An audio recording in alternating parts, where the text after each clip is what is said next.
Hi friends, welcome to Astra Stories, and thank you for your huge support in the comments. Enjoy our new story. My mother called the hiring manager at Kellerman Plumbing Supply on a Tuesday afternoon, March 7th to be exact, and told him I was a thief who had stolen $15,000 from my own family. The manager, a man named Bud Prescott, who had shaken my hand 12 minutes earlier and told me I was the strongest candidate he'd seen all month, came back into the interview room with a look on his face like someone had just run over his dog. He didn't yell. He didn't accuse me of anything. He just said he was sorry, but the position had been filled. I watched his eyes the whole time. He couldn't even look at me. That was the 14th job interview in 3 years that ended the same way. 14 times I walked into a room with hope, and 14 times my mother's voice got there before I did. My name is Virginia Hefner. I'm 31 years old, and until recently I lived in Valdosta, Georgia, a town of about 56,000 people where everybody knows everybody's business. And if they don't know it, they'll make something up and tell it twice before lunch. I should probably start from the beginning, because none of this makes sense unless you understand my mother. Her name is Jolene Hefner, and she is, how do I put this gently, the kind of woman who could smile at you while she's stealing the wheels off your car. She wasn't always like that. Or maybe she was and I was just too young to see it. But after my dad died, the mask came off and it never went back on. My father was Walter Hefner.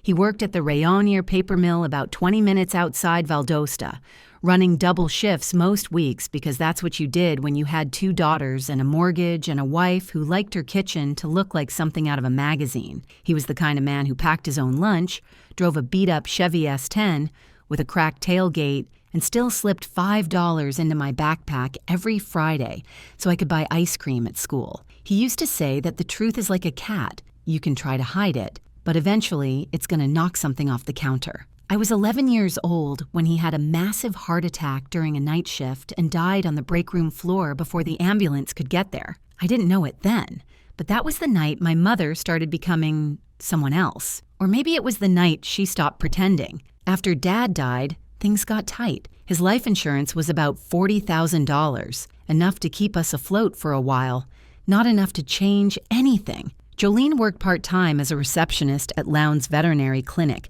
answering phones and filing paperwork. It was steady, but it wasn't much.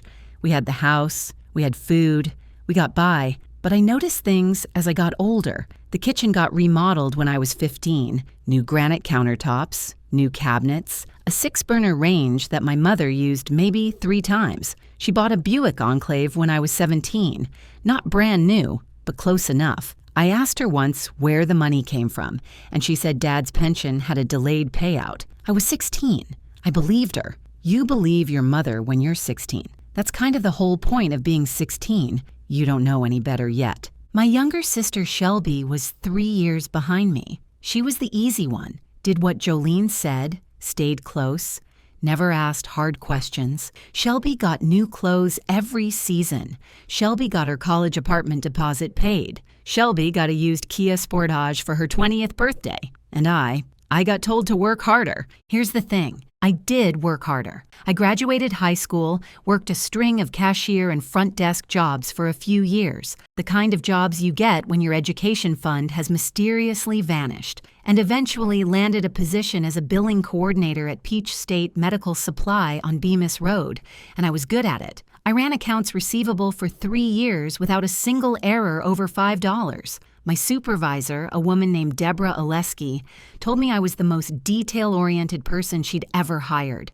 and Deborah had been running that office since before I was born. I had my own apartment, my own bills, my own life. I was 28 years old, independent, and for the first time I could feel something like solid ground under my feet. My mother hated it, not openly. Jolene never does anything openly, but I could feel it. Every time I mentioned a raise, she changed the subject.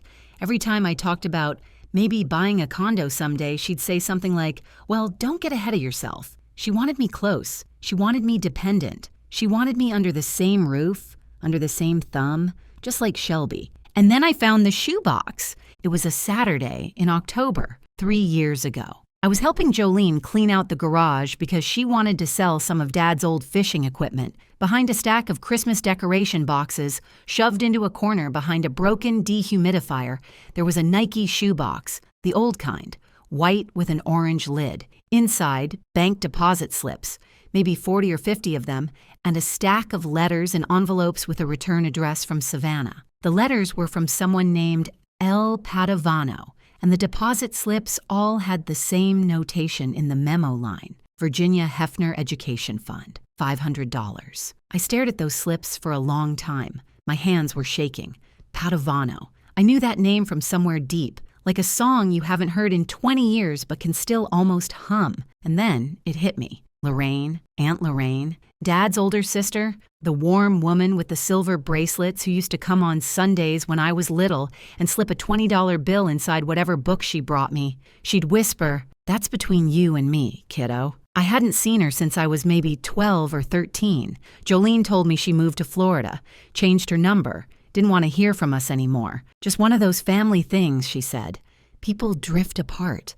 But Aunt Lorraine hadn't drifted. She'd been sending $500 a month for me for years, and every single check had been cashed by my mother. I counted the deposit slips twice. Then I counted them a third time because my brain kept saying, that can't be right. 97 deposits at $500 each, $48,500, plus another handful of larger deposits, birthday lump sums, holiday bonuses, totaling $14,200 more, $62,700. That's not pocket change. That's a life. That was my life, sitting in a shoebox behind a broken dehumidifier, and my mother had spent every penny of it on countertops and car payments and making sure Shelby never had to struggle the way I did. I walked into the kitchen, that beautiful stolen kitchen, and asked my mother one question. Where is the money that Aunt Lorraine sent for me? Jolene's face went through about 4 emotions in 2 seconds: surprise, fear, calculation, and then the one that still makes my stomach turn: righteous anger. She told me I had no idea what it cost to raise 2 kids alone. She told me that money kept a roof over my head. She told me I should be grateful. I told her I wanted to talk to Aunt Lorraine directly. Jolene said Lorraine moved to Florida years ago, changed her number, wanted nothing to do with us. Same story, word for word, she'd been telling me since I was a teenager. 2 weeks later, I was fired from Peach State Medical Supply. Deborah Oleski called me into her office looking like she was about to cry and told me they'd received a credible report about financial misconduct. She couldn't say from whom. She didn't have to. I already knew. I tried to find another job, applied to 7 places that first month, got 3 interviews, 0 callbacks.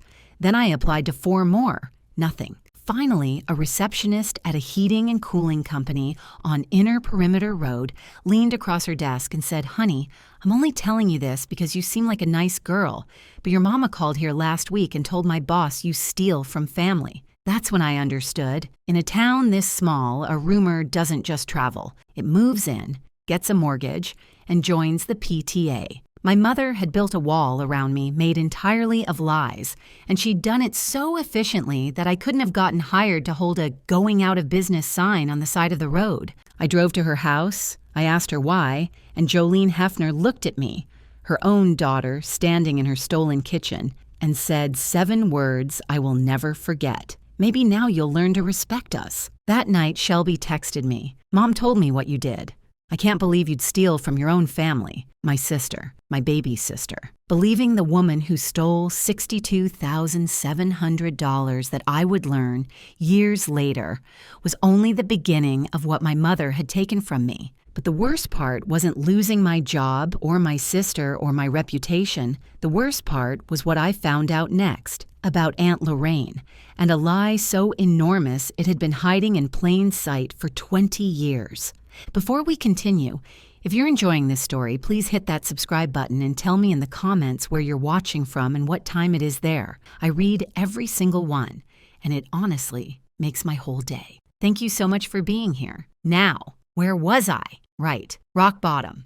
Except it turns out rock bottom has a basement. After Jolene made her calls, things didn't just get bad, they got systematic. My mother didn't stop at employers. She went to church, she went to the ladies' auxiliary, she went to her Thursday brunch circle, which operated with the precision and reach of a military intelligence unit. And the story she told wasn't just, Virginia took some money. No, that would have been too simple for Jolene. She told people I had stolen $15,000 from a family safe, a safe that, by the way, has never existed, and that she was too heartbroken to press charges against her own daughter. Too heartbroken. My mother could have won an Oscar. She could have won 2.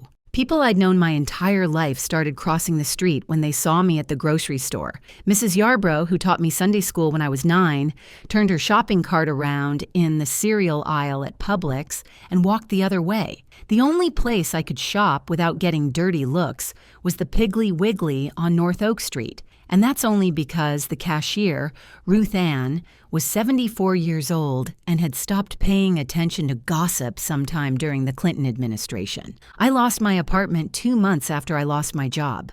My landlord, a man named Gus Thibodeau, who'd never had a single complaint about me in 3 years, said he wasn't renewing my lease. He didn't say why, he didn't have to. Valdosta is the kind of town where your landlord and your mother go to the same dentist, and news travels through the waiting room faster than nitrous oxide. I moved into a $475 a month studio apartment above a laundromat on Hill Avenue. The place was 380 square feet, which sounds reasonable until you realize that includes the bathroom. The washing machines on the first floor shook the entire building until 10 o'clock every night. I slept with earplugs and told myself it was like a vibrating bed at a fancy hotel. It was not like a vibrating bed at a fancy hotel. It was like living inside a washing machine, but it was what I could afford because my income had been reduced to whatever I could earn in cash, under the table and off the radar. I cleaned houses. I walked dogs through Rover using my middle name, Louise, because I was paranoid that even an app wouldn't be safe from Jolene's reach. On weekends, I did catering prep at a barbecue restaurant called Smokin' Hank's in Hahira, a town about 20 minutes north of Valdosta, where my mother's gossip network was a little thinner. The owner, Hank Llewellyn, paid me $11 an hour in cash and never asked questions. He was a good man. The kind of man who judges you by how you chop onions, not by what someone's mother says about you on the phone. I chopped onions like my life depended on it, because in a way, it did. Let me tell you something about being broke that nobody warns you about. It's not the big things that break you. It's the small ones. It's the moment you realize you're counting how many times you can re-steep a tea bag. It's standing in the dollar store trying to decide between toothpaste and dish soap because you can't buy both this week. That studio apartment was so small that I had to go outside to change my mind. But I kept it clean, I paid my rent on time, and I started keeping a notebook where I tracked every single dollar I earned and spent. After watching my mother hide money for years, I became obsessed with knowing where every cent went. I still keep that notebook to this day. It's one of the smartest habits I ever built. And if you take nothing else from this story, take that. Write it down, every dollar, every week. You'll be amazed at what you learn about where your money actually goes. Meanwhile, Jolene wasn't done. About 6 months in, she started telling people I had a substance problem. A complete fabrication invented out of thin air, but in Valdosta, it landed like a bomb. Now I wasn't just a thief, I was a thief with a drug problem. The looks at the grocery store got worse. A woman I'd gone to high school with pulled her kid closer to her when I walked past at the park. I wanted to scream. Instead, I went home and cleaned Mrs. Caldwell's house on Lakewood Drive. Mrs. Caldwell had 47 decorative pillows on one bed. 47. I counted every single one. That's not decorating. That's a cry for help. I tried once to go to the police. Officer Ricky Teague at the Valdosta PD was sympathetic, genuinely so, but he told me what I already suspected. It was a civil matter. I could hire a lawyer and sue for defamation. With what money, Ricky? With the $11 an hour I'm making chopping onions at a barbecue joint? He gave me a pamphlet about legal aid services and wished me luck with a face that said he knew luck wasn't going to be enough. Somewhere in that first terrible year, I started looking for Aunt Lorraine. If she'd been sending those checks, maybe she could help me. Maybe she could at least tell me the truth about what my mother had done. I searched online, Facebook, Google, white pages. Nothing current for a Lorraine Padovano in Florida. No phone listing, no social media, no address. The Florida story didn't add up. A woman who sends $500 a month for years doesn't just vanish. And then I found it. On a Wednesday night in January, sitting on the floor of my studio apartment with my back against the wall and the washing machines rumbling below, I searched Lorraine Padovano one more time and clicked a link I'd overlooked before. It was an obituary from the Savannah Morning News, dated 5 years earlier. Lorraine Padovano, 67, beloved businesswoman and philanthropist, passed away following complications from a stroke. Co-founder of Strickland and Padovano Holdings, a real estate investment firm in Savannah, Lorraine was known for her generosity, her sharp mind, and her devotion to the people she loved. She is survived by no children. No children. But she had me. She'd had me. I read that obituary 4 times. Then I read it again. My Aunt Lorraine hadn't moved to Florida. She hadn't changed her number. She hadn't cut us off. She was dead. She'd been dead for 5 years, and my mother had hidden it from me, had lied to my face, year after year, and stolen from me the chance to grieve the only woman besides my father who ever truly loved me unconditionally. That night on the floor of my laundromat apartment was the lowest I'd ever been, lower than being fired, lower than being blacklisted, because now I understood the full scope of what Jolene had taken. Not just money, not just my career. She'd taken my family. She'd taken Lorraine from me before Lorraine was even gone. Cut the line between us while Lorraine was still alive and sending checks, and probably wondering why I never called, never wrote, never said thank you. My mother had made sure Lorraine died thinking I didn't care, and that was the cruelest thing of all. I had one friend left in Valdosta, just one. Her name is Angie Dombrowski, and she works as a dental hygienist at Coastal Creek Dental on Baytree Road. Angie and I had been friends since high school, and she was the only person in that entire town who never, not once, believed a single word my mother said. Angie used to bring me groceries without being asked. She'd show up at my door with a bag from Publix and say, "They had a sale on chicken thighs. I bought too many. You'd be doing me a favor." She bought too many chicken thighs every single week for 3 years. That woman deserves a statue. It was Angie who said the thing that changed everything. We were sitting in her car outside the laundromat one evening, eating gas station chicken tenders because that was our version of a night out, and she looked at me and said, "Have you ever thought about applying somewhere outside this town? Valdosta's not the whole world, Ginny. Your mother's arm isn't that long." I'd been so deep inside the cage Jolene had built that I'd forgotten there was anything beyond it. Angie was right. My mother had every employer in Valdosta on speed dial, but she didn't know a soul in Savannah or Augusta or anywhere else that wasn't her little kingdom.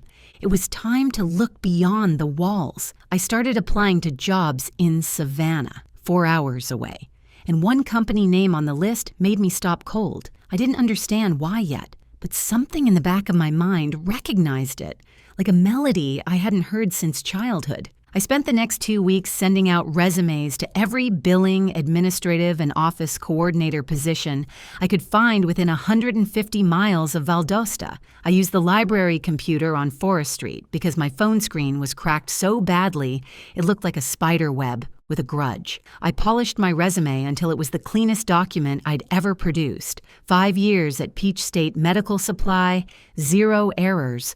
Glowing reference from Deborah Oleski, who had quietly told me she'd vouch for me if anyone called. I applied to 14 companies in Savannah, property management firms, medical billing offices, insurance agencies, a logistics company near the port. I didn't care about the industry. I cared about a paycheck and a town where the name Virginia Hefner didn't make people lock their register. Most of them rejected me outright. A few never responded at all. And then, 11 days after I sent the batch, I got a call back from a company called Strickland and Padovano Holdings. The receptionist who called was pleasant and professional. She told me they were looking for an administrative coordinator. The salary was $52,000, and could I come in Thursday of the following week?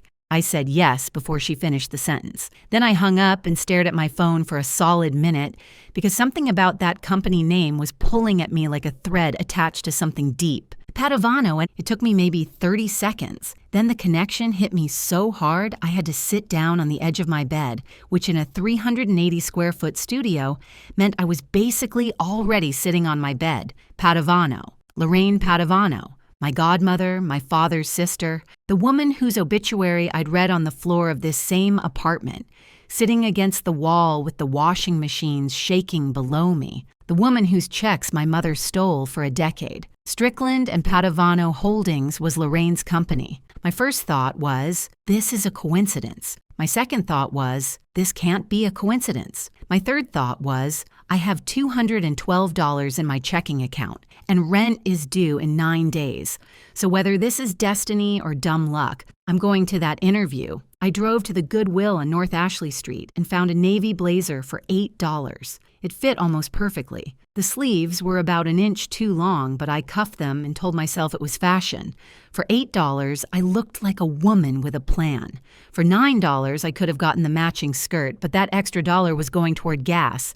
And my 2012 Toyota Corolla with 187,000 miles on it had an appetite. I practiced interview answers in my car at night, parked behind the laundromat because my studio walls were so thin my neighbor could hear me breathe. I sat in the driver's seat with the dome light on, talking to the rearview mirror about my strengths and weaknesses and 5-year plan. The 5-year plan part was especially tricky because my current 5-year plan was survive, which doesn't exactly sparkle on a resume. I must have rehearsed, "Tell me about yourself," 40 times. At one point, my neighbor knocked on his window from upstairs and yelled something that sounded a lot like, "We already know you're a hard worker." Angie came over the night before the interview and did my hair. She flat-ironed it, pinned it back, and stepped away with the same look of satisfaction she probably gives her dental patients after a really good cleaning. Then she looked at me and said, "If Lorraine had anything to do with that company, maybe she's still looking out for you.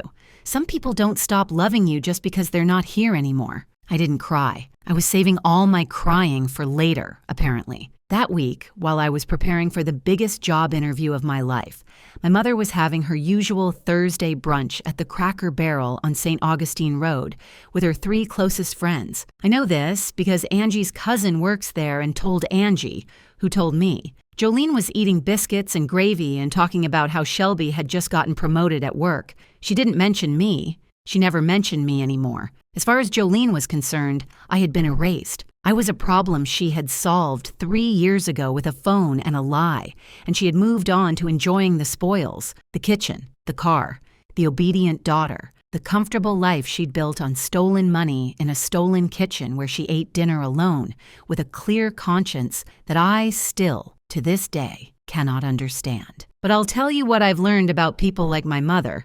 They're not stupid. Jolene didn't call 14 employers because she's crazy. She called them because she's strategic. When I found those deposit slips, she did the math faster than I did. If the truth came out that she'd stolen $62,700 meant for her own daughter, she'd lose everything: her reputation, her house, her standing in the community, her relationship with Shelby. So she struck first.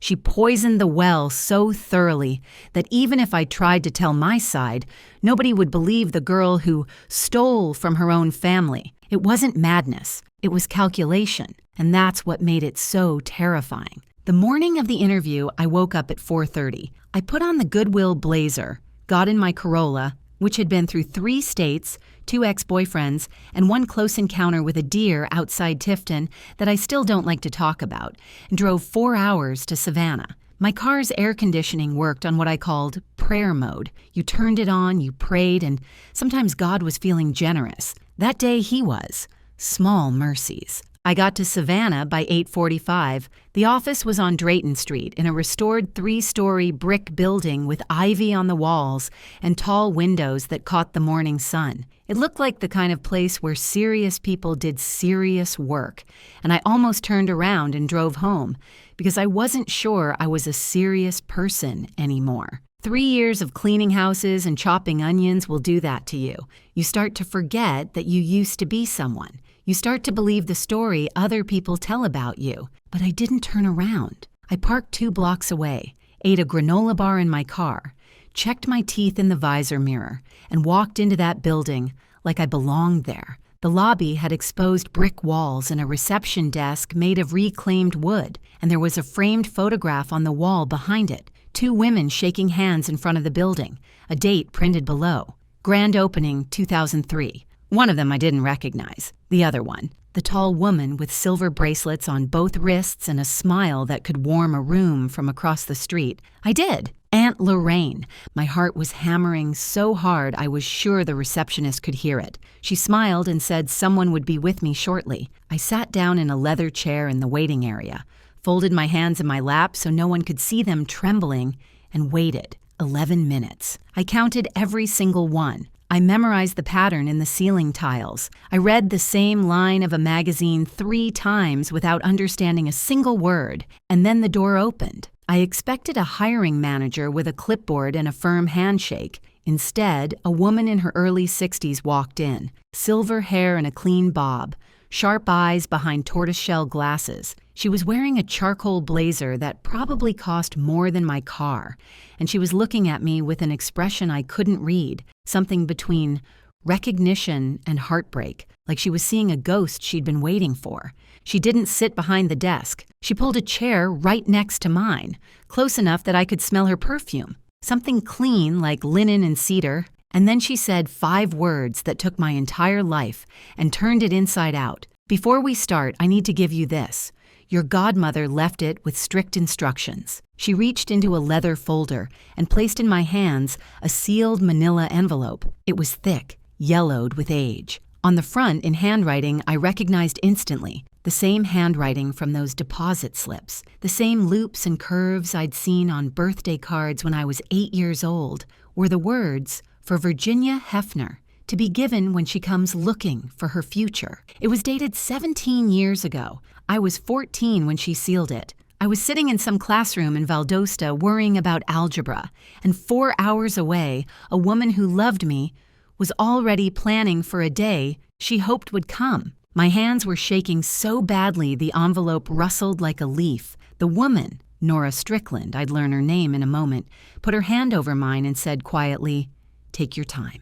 But I couldn't take my time. I'd already lost 17 years. I slid my finger under the flap, tore it open, and pulled out what was inside. And everything, every single thing I thought I knew about my family, my mother, and my own life shattered like glass on a tile floor. Inside the envelope, there were 4 things. A handwritten letter, 4 pages on cream-colored stationery with a small monogram at the top, LP, in navy ink, a stack of photocopied checks, maybe 50 or 60 of them, each one showing a memo line that read, Virginia Hefner Education Fund, a formal legal document with a blue cover sheet and the words, Irrevocable Trust Agreement, across the top, and a business card, simple, white, with the name Glenn Roberge, attorney at law, Savannah, Georgia, and a phone number with a 912 area code. I looked at Nora Strickland. She was watching me with wet eyes and a steady expression, like a woman who had been carrying a heavy box for a very long time and had finally set it down. She told me to read the letter first. So I did. I'm not going to read you every word Lorraine wrote, because some of it is too personal, and because I'd start crying again, and I've already done enough of that to fill a swimming pool. But I'll tell you what she said. Lorraine wrote that she loved me, that from the day I was born, she had thought of me as the daughter she never had. She wrote that after my father Walter died, she made a promise to herself and to him that she would make sure I was taken care of. She couldn't bring Walter back, but she could make sure his oldest girl had a chance at the life he wanted for her. So she started sending $500 a month to Jolene, specifically earmarked for my education. Every single check had Virginia Hefner Education Fund in the memo line. She kept a photocopy of each one, and those photocopies were right there in my hands, organized by date, 97 checks over nearly 10 years, plus 14 separate lump sum payments for birthdays, Christmases, and a few that just said, because she deserves it. Total sent to Jolene, $62,700. for me, every cent of it. And Jolene had cashed every single one without putting a dime toward my future. But here's where Lorraine proved she wasn't just kind. She was smart. Smart the way people are when they build companies from nothing and negotiate real estate deals for a living. Lorraine wrote that she began to suspect the money wasn't reaching me around 2007 when I was 12. She'd call the house and ask about my school, about my grades, about college plans, and Jolene would give vague answers and change the subject. By 2009, when I was 14, Lorraine was certain. She confronted Jolene directly, called her on a Saturday morning and asked point blank where the education fund money was going. Jolene's response was a threat. She told Lorraine that if she kept pushing, she would cut off all contact between Lorraine and me, completely. No visits, no calls, no letters. And because Jolene was the gatekeeper, because my father was gone and Lorraine lived 4 hours away in Savannah, that threat had teeth. Lorraine could have taken it to court. She could have tried to get some kind of visitation or guardianship order. But she was a businesswoman, not a family lawyer, and she knew that a legal fight with Jolene would take years and probably push me further away, not closer. Jolene would have told me Lorraine was trying to break up our family. And at 14, I probably would have believed it. At 14, I still believed everything my mother told me. So Lorraine did what any brilliant strategist does when the frontal assault won't work. She went around the flank. She sealed this envelope. She set up a trust, an irrevocable trust in my name, with an initial deposit of $85,000, managed by Glenn Roberge's firm in Savannah. She continued adding to it every year: birthday deposits, holiday deposits, dividends from her own investments that she redirected into my account. She kept sending the monthly $500 to Jolene too, because stopping would have tipped Jolene off that something had changed. The monthly checks were the decoy. The trust was the real thing. And she left the envelope with Nora Strickland, her business partner and closest friend for over 20 years, with one specific instruction: when Virginia comes to you, and she will, because Jolene will eventually push her out, and she'll need to stand on her own. Give her this. Don't seek her out. Let her come on her own. She needs to know she found her way here herself. I put the letter down and looked at Nora. I asked the obvious question, the one that had been sitting in my throat since she handed me the envelope. What if I never came? What if I never applied here? Nora smiled. She said Lorraine thought of that too. The instructions included a backup clause. If I hadn't come by the time I turned 35, Nora was to find me herself and deliver the envelope directly. Lorraine wasn't gambling on fate. She was giving me room to find my own path, with a safety net underneath. I asked Nora something else, something that had been gnawing at me. If Lorraine died 5 years ago, why didn't Nora reach out to me then? Nora's face tightened. She told me she did try. About 2 years after Lorraine's death, so roughly 3 years ago, right around the time everything in my life was falling apart, Nora sent a letter to the only address she had for me, which was Jolene's house. Jolene intercepted it. She called Nora and said that I wanted nothing to do with the Padovano side of the family. She said I'd moved on and preferred not to be contacted. Nora, who didn't know the full depth of what Jolene was doing, reluctantly respected what she thought was my wish. My mother didn't just steal my money. She didn't just destroy my career. She intercepted the one person trying to reach me from the outside and convinced her I didn't want to be found. Jolene had built the cage, locked the door, and then told the rescue party that the prisoner didn't want to leave. I sat in that chair in Nora Strickland's office and cried harder than I had cried since the night my father died. Not from pain, from being seen, from being believed, from learning that someone had loved me fiercely, strategically, across years and miles and death itself, when I thought I had been completely alone. Nora cried too. She told me that holding this envelope for 5 years, honoring Lorraine's wish to wait, was the hardest promise she'd ever kept. She said there were nights she almost got in her car and drove to Valdosta to find me herself. But she'd made a promise to her best friend, and she kept it. Then Nora wiped her eyes, straightened her blazer, and became a businesswoman again. She told me the job was real. Administrative coordinator, $52,000 a year, full benefits, She said Lorraine had made sure there would always be a position available, but the position itself was legitimate, and I'd be expected to earn my keep like anyone else. This wasn't charity. This was a door that Lorraine had propped open. I still had to walk through it. I took the job, obviously.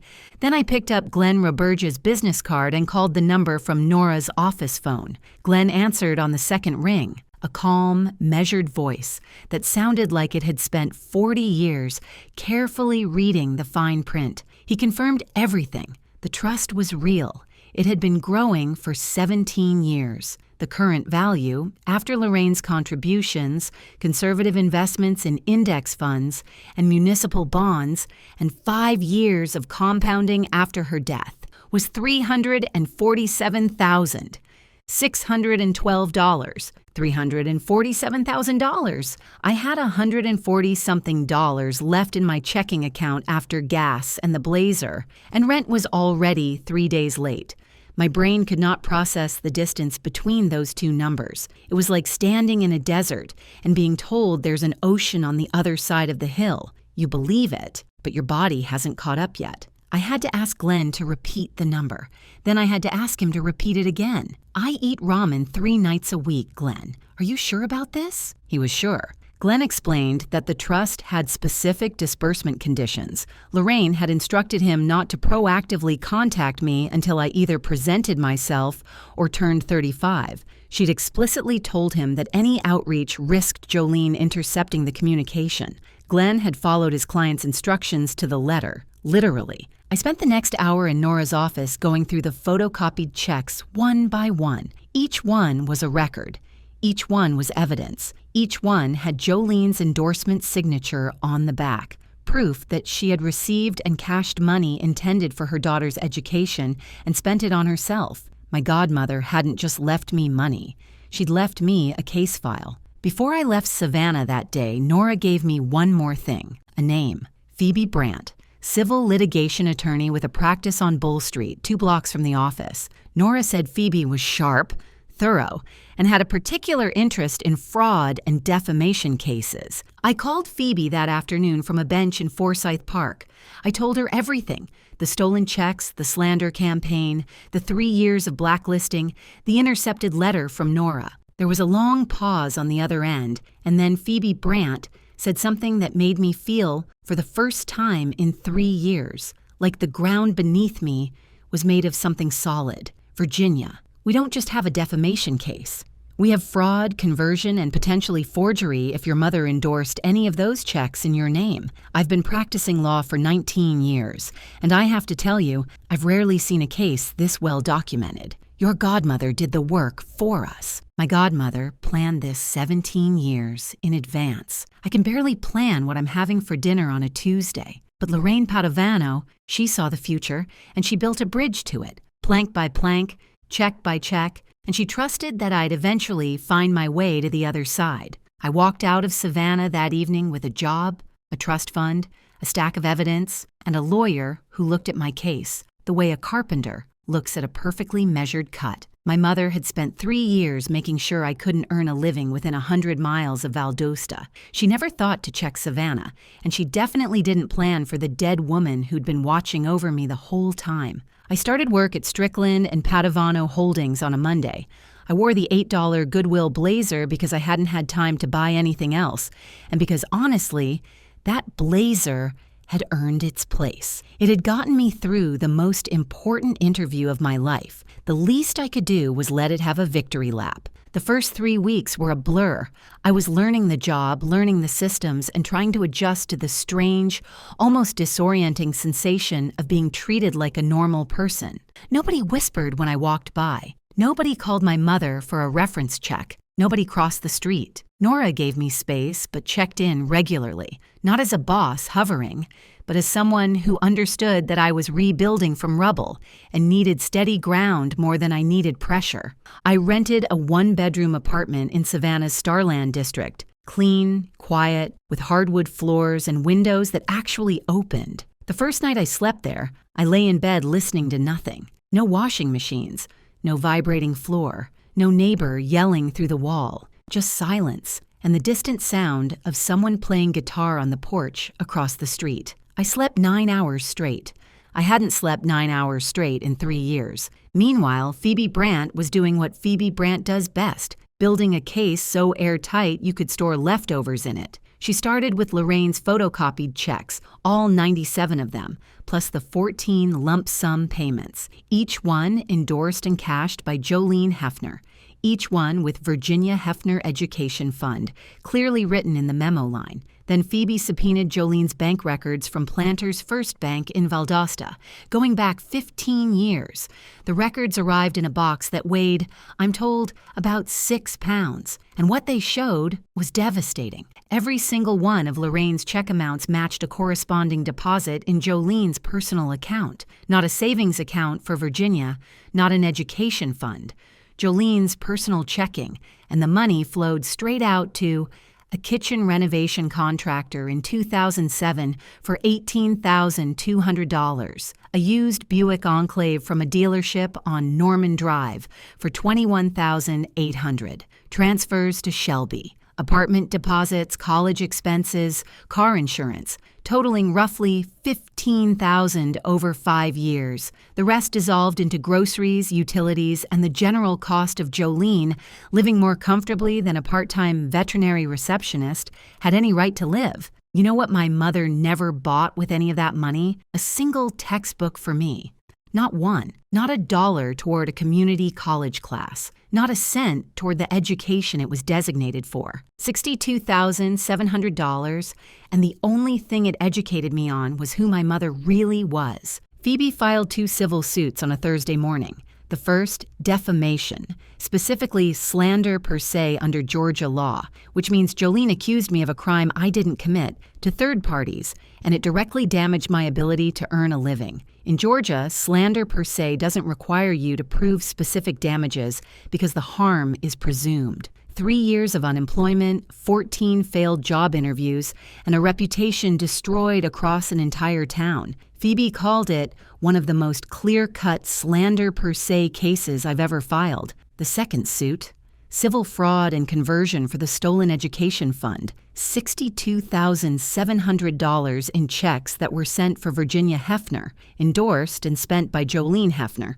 with $0 reaching their intended purpose. Lorraine's meticulous records made this case almost surgical in its precision. The process server delivered the lawsuit papers to Jolene's house on a Thursday morning. I'm told she was getting ready for her weekly Cracker Barrel brunch when she opened the door. I don't know exactly what her face looked like when she read the filing, but I imagine it went through the same 4 stages I saw in her kitchen 3 years ago. Surprise, fear, calculation, and anger. Except this time, calculation wasn't going to save her. You can't out-strategize 97 photocopied checks with your own signature on the back. Jolene called me that afternoon. First time in over a year. I looked at my phone, saw her name, and let it ring to voicemail. She didn't leave a message. She called again an hour later. I didn't answer that one either. There's a certain kind of power in silence. The kind my mother never understood because she spent her whole life filling every room with her version of the truth. Now, the only truth that mattered was in a courthouse filing, and it didn't need her voice to be heard. She called Shelby next. My sister read the lawsuit documents. Phoebe had attached the photocopied checks as exhibits, every single one. And for the first time in 3 years, Shelby didn't defend our mother. She called me that evening. Her voice was small. She asked, "Is all of this true?" I said, "Every penny." There was a long pause. And then Shelby said something I never expected to hear from her. "I think some of that money paid for my apartment." I told her I knew. She started to cry. I let her. Jolene hired a lawyer, a man named Dale Kitchens, who worked out of a strip mall office on Baytree Road, which tells you about Jolene's budget for legal defense. Dale reviewed the evidence, reviewed Phoebe's filing, and, according to what we learned later in the process, told Jolene that the case against her was, in his professional opinion, overwhelming. He recommended she settle. Jolene didn't want to settle. Of course she didn't. Settling meant admitting she'd done something wrong, and Jolene Hefner had never admitted to being wrong about anything in her entire life, including the time she insisted that Savannah was the capital of Georgia and argued about it for 20 minutes at Thanksgiving dinner. But Dale Kitchens sat her down and explained the math. If this went to trial, the defamation damages alone. 3 years of lost income, documented emotional distress, destruction of reputation, could reach 6 figures. Combined with the fraud claim, she was looking at a judgment that would financially destroy her. A settlement was her only path to controlling the damage. Phoebe and I had discussed the terms carefully. I didn't want a quiet settlement where Jolene wrote a check and pretended nothing happened. That would have been just another version of hiding the truth, and I was done with hidden truths. The settlement terms we proposed were specific, comprehensive, and, I won't pretend otherwise, designed to dismantle every single thing my mother had built with stolen money. Term 1. Full repayment of the $62,700 in stolen education funds, plus accrued interest and Phoebe's legal fees.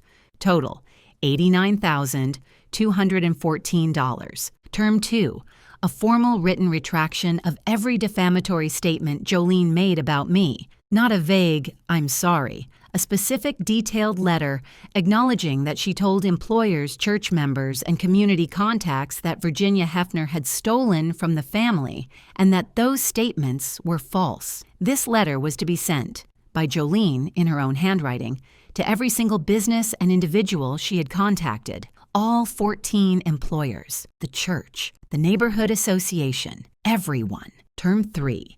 If Jolene violated any condition of the settlement, if she spread a single additional lie about me to anyone ever, the settlement would void automatically, and we would proceed to full trial with a claim for punitive damages on top of everything else. Dale Kitchens presented our terms to Jolene on a Wednesday afternoon in his strip mall office. I'm told she sat there for a very long time without speaking. $89,000.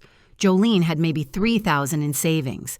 She made about $26,000 a year at the veterinary clinic.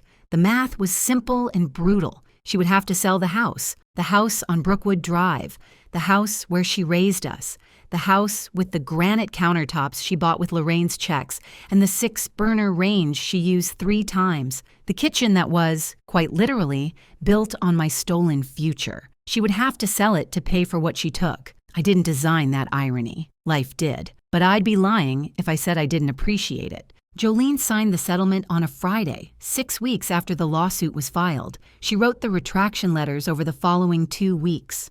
14 letters to employers, 1 to the church, 1 to the ladies' auxiliary, each one acknowledging in her own handwriting that her statements about Virginia Hefner were false and that Virginia had never stolen anything from anyone. Phoebe reviewed every letter before it was sent to make sure the language was complete and unambiguous. I received copies of all 16 letters. I didn't frame them.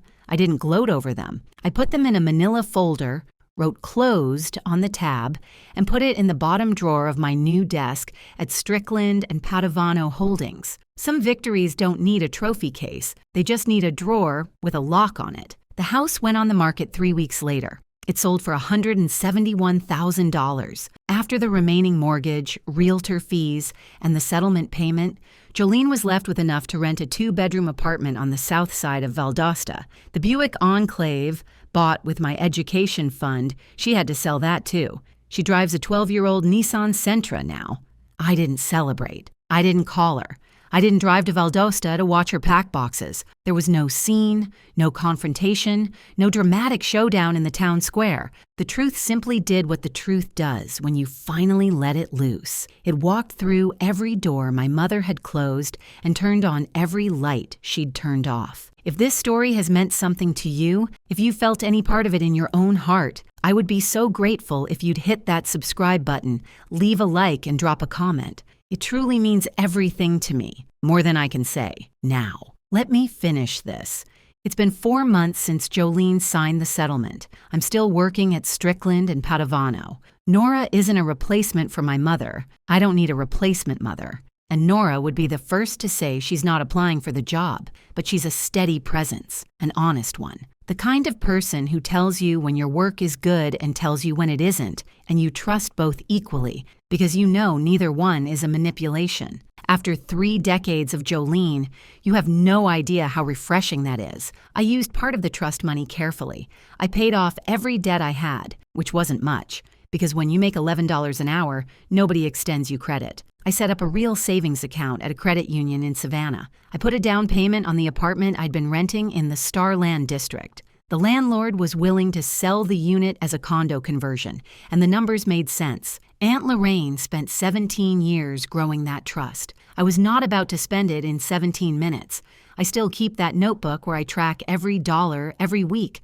My savings account has more than $212 in it now, a lot more. And I check that balance every single morning, not because I'm obsessed with money, but because that number is proof that I'm free. Nobody can take it from me. Nobody can hide it in a shoebox. Jolene's life in Valdosta is quiet now. Quiet in the way that a room gets quiet when everyone in it knows something they didn't know before. The retraction letters did their work, not with a bang, but with a slow, thorough unraveling. The same gossip network that carried her lies for 3 years now carried the truth. Jolene Hefner, who told everyone her daughter was a thief, turned out to have stolen $62,700 from that same daughter's education fund. The woman who weaponized this town's trust used it against the one person who had actually earned it. In a small town, that kind of revelation doesn't fade. It doesn't get forgiven over biscuits and gravy. Her Thursday Cracker Barrel friends are too busy these days. The church ladies have other plans. Jolene still lives in Valdosta, in a rented apartment with no granite countertops and no 6-burner range, eating dinner with the only company she has left, the silence she earned. Shelby comes to Savannah once a month now. Our relationship isn't what you'd call healed. Some conversations are still hard, and there are silences between us that are full of things we haven't figured out how to say yet, but she's trying. She got a job as an office assistant at a pediatric clinic in Valdosta, and she started setting aside a small amount every month, not because I asked her to, but because she wants to pay back what she unknowingly benefited from. I told her she doesn't owe me money. She said it isn't about the money. I think I understand what she means. Angie drove to Savannah to see my new apartment. She walked in, looked around at the hardwood floors and the windows and the silence and said, "Ginny, this is beautiful." Then she opened my refrigerator, saw that it was almost empty, and said, "I see some things never change." She came back the next weekend with 4 bags of groceries and a dental hygiene kit, because Angie Dombrowski is the kind of friend who will feed you and clean your teeth and never once say, "I told you so," even though she told me so about leaving Valdosta approximately 400 times. I told Angie the full story, the envelope, the trust, the lawsuit, everything. She listened without interrupting, which for Angie is a genuine achievement. When I finished, she put down her coffee, looked at me and said, "I always knew your mother was shady. I just didn't know she was running a whole operation out of the PTA." There's a photo on my bookshelf now. 2 photos, actually. One is my dad, Walter Hefner, standing in front of the paper mill, lunchbox in hand, grinning like a man who doesn't know he only has a few years left but is making every single one of them count. The other is Aunt Lorraine, a picture Nora gave me from Lorraine's office. Lorraine is standing in front of this very building on Drayton Street, the day they opened the firm in 2003.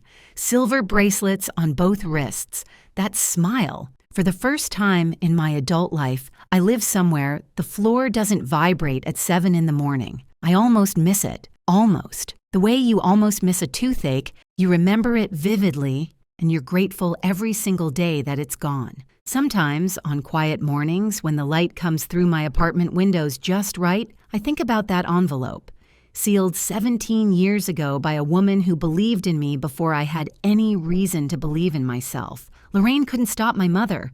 She couldn't protect me from the lies or the lost years or the loneliness, but she could make sure that when I finally found my way out, there would be something waiting for me on the other side. Not just money, though the money saved my life, but proof that someone saw me. Proof that someone knew the truth, even when the whole town believed the lie. Proof that love, when it's real, doesn't disappear just because the person who carried it is gone. My mother tried to teach me that the truth didn't matter, that whoever controlled the story controlled the outcome. My godmother taught me the opposite. The truth is patient. It doesn't need to shout.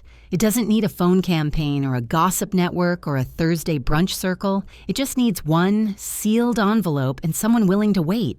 And if you're out there right now going through something like this, if someone is telling the world a version of you that isn't true, and you're starting to wonder if maybe they're right, let me tell you something. They're not. The truth has a way of surfacing. Sometimes it takes 3 years. Sometimes it takes 17. But it comes. It always comes. Thank you so much for staying with me until the end of this one. I truly mean that. Every single person listening right now, you're the reason I tell these stories. More of my favorite stories are already on your screen, just waiting for you. Pick one. I promise you won't regret it. I'll see you in the next one.